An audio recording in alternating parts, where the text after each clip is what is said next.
tamaşaçılar. Bugün biz əlaçı veriş keçiririk. Hər birimizin, ailə üzvlərimizin və müəllimlərimizin həyəcanla izlədiyi əlaçı verilişi başladı. Əvvəlcə tanış olaq. Neftçaladan Fərəh Kərimli.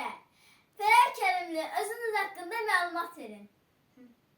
Mən Fərəh Kərimli 1-ci sinifdə oxuyuram. Növbəti iştirakçımız aşağı sıradan Lalə Hacıyeva.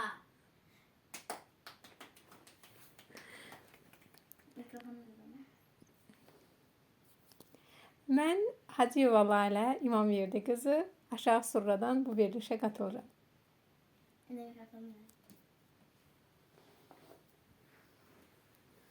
Çox gözəl. Hərənizin öz yaşadığı yerdən xəbərdar olduq. İndi isə ilk sualları Lalə Kərimovadan başlayaq. Hacıyevadan başlayaq. Bakı Dövlət Universitetinin ilk Azərbaycanlı rektoru kim olub?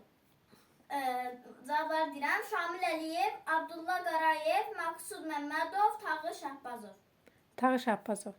Fikirlər bizdən neçə dəfə yaxşı görülür? 6 dəfə. Qaşqalar yatırma. Yatma. Xəstələnməyən heyvan hansıdır? Balina. Zürafələr qurallarını nə ilə təmizləyir? Bilirəm. Düzdür. Pengurular necə hərəkət edə bilmir? Geri.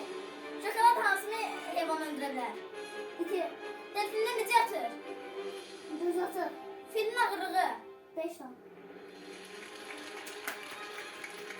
Bütün sorulara doğru cavab verdiniz. Aferin size. Ve bu günün galibi elan olundu. Fərəh Kərimli bu günün qalibidir. Ve ona xüsusi diplomumuz da var.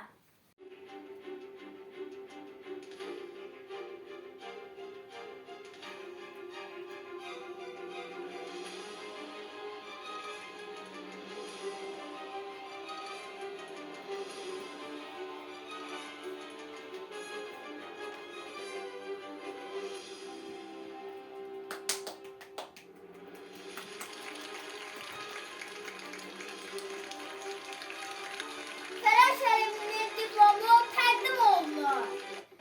Deməli üstündə nə yazılır? İlahə xanımdan hədiyyə. İlahə xanımdan ona hədiyyəndə diplom hədiyyəsi. Növbəti hədiyyə sabah olacaq.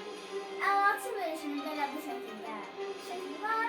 Adı, soyadı, imza və adı.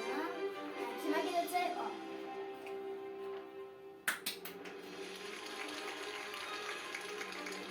Özünüz haqqında istəyir görüşməyi unutmayın. Buradan anama, atama, bacıma, bir də müəllimə təşəkkür edirəm. Arzu edirəm ki, uduzanlar ruhdan düşməz. Alqışlar.